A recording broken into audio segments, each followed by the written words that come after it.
I was just 18 years old. I didn't know. And the woman who said it had 115,000 employees, a $40 billion budget, and the full force of federal law behind her, not because the words were profound, but because of who said them and why. Because the Attorney General of the United States, carrying the full legal authority of the most powerful justice system on earth, had just responded to a question about one of the darkest accountability failures in American history, with a smirk and a deflection.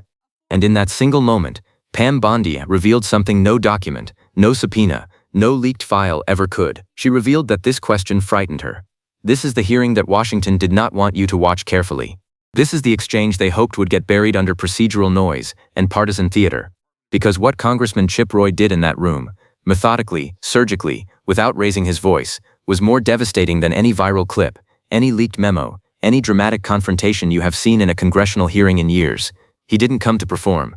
He came to destroy the illusion, and he succeeded. But to understand what really happened, you have to understand what was already in that room before a single question was asked. Chip Roy had not walked into that hearing unprepared. He had spent weeks tracking every statement, every deflection, every managed non-answer this administration had given on one of the most consequential accountability questions in modern American history.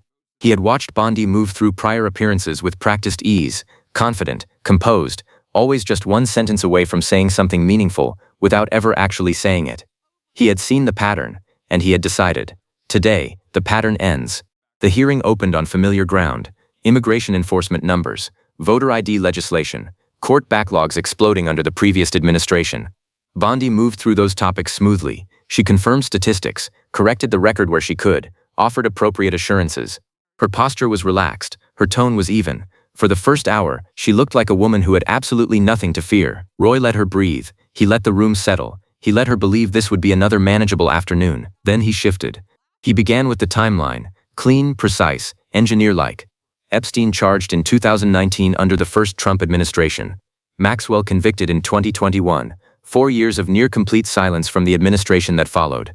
He laid each fact down like a stone in a path, and Bondi agreed with each one, visibly comfortable. This felt like friendly terrain. She had a record to stand on here. But Roy was not building a defense. He was building a trap.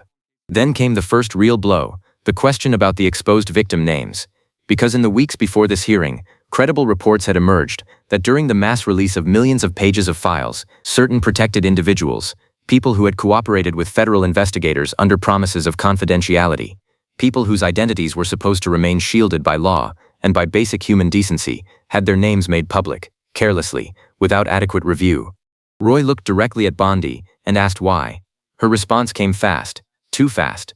She talked about timelines, about volume, about the speed required. She mentioned transparency. She referenced effort. She said everything that sounds responsible until you realize the people whose identities were exposed were not statistics in a release process. They were individuals whose cooperation with federal authorities had already cost them enormously. And the Attorney General's explanation for exposing them was essentially, we were in a hurry. The room noticed, but Roy was already moving. He looked up from his notes and asked the question that had been sitting at the center of this entire investigation for years, the question that millions of Americans had been waiting for someone, anyone, in an official capacity to ask out loud, on the record, under oath. Maxwell is convicted. Epstein is dead.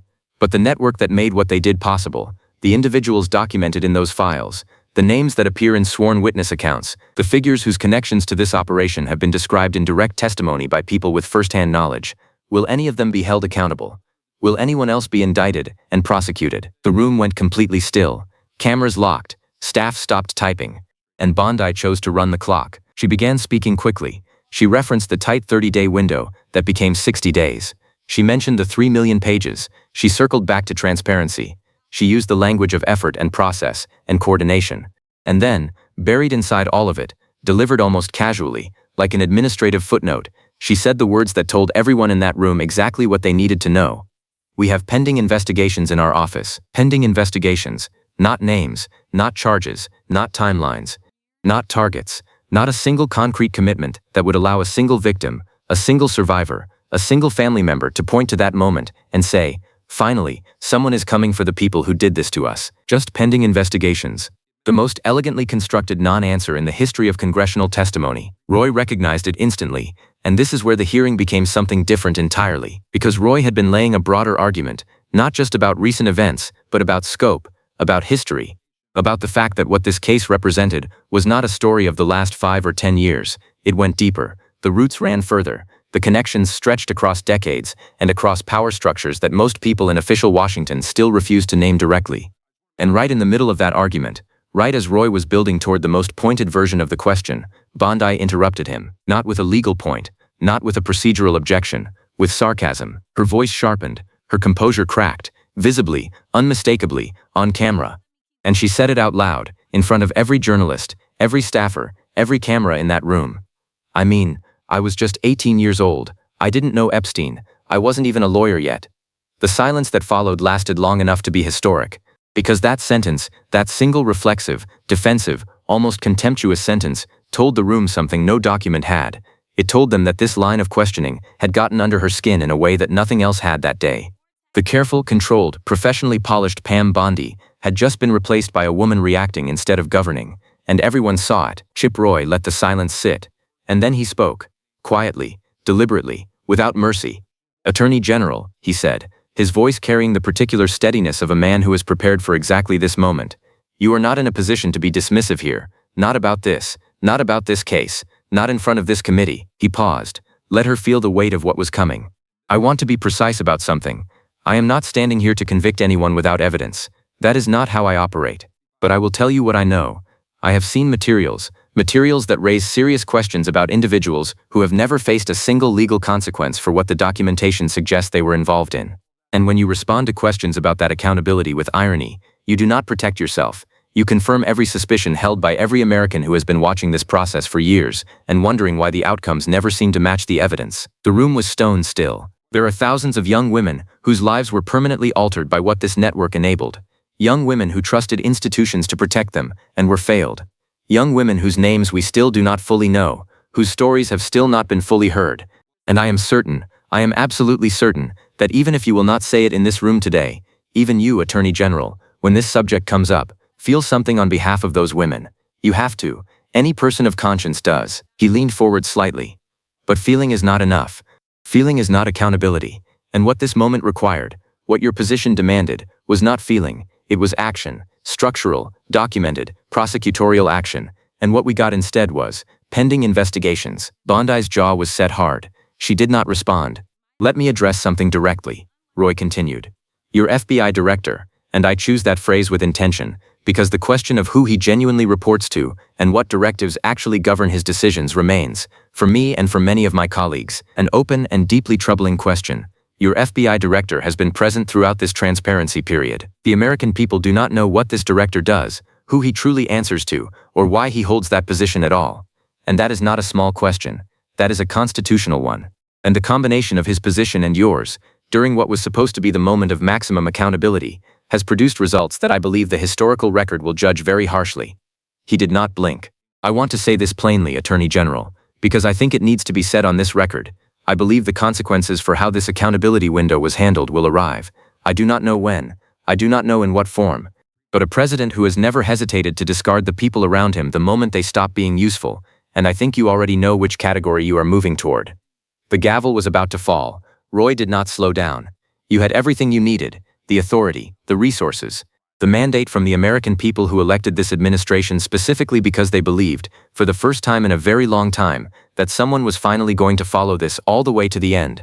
And the transparency phase, the one moment where this administration could have drawn a line in history and stood on the right side of it, fell squarely on your watch.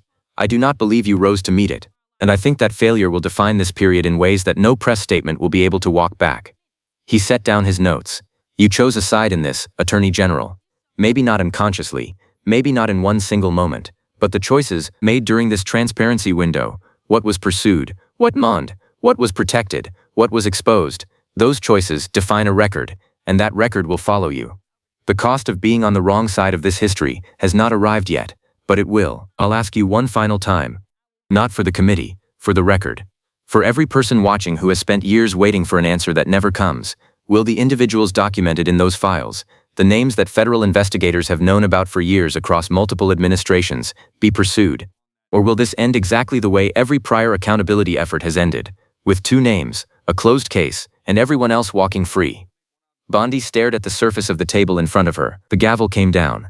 and the silence it broke had already said everything that needed to be said, because Attorney General Bondi walked into that hearing room as the nation's chief law enforcement officer, armed with every institutional advantage available to her. And she walked out as a woman who had, under oath, on national television, chosen sarcasm over accountability, and then sat in silence while a congressman from Texas used her own evasion against her with a precision she had no answer for. The question that stayed in the room after the cameras turned off was not the one Roy had asked, it was the one Bondi's own words had raised. If you were just 18 years old, and you knew nothing, then who in that room did know, and why are they still not being asked? Now it's your turn. One question. Answer it below.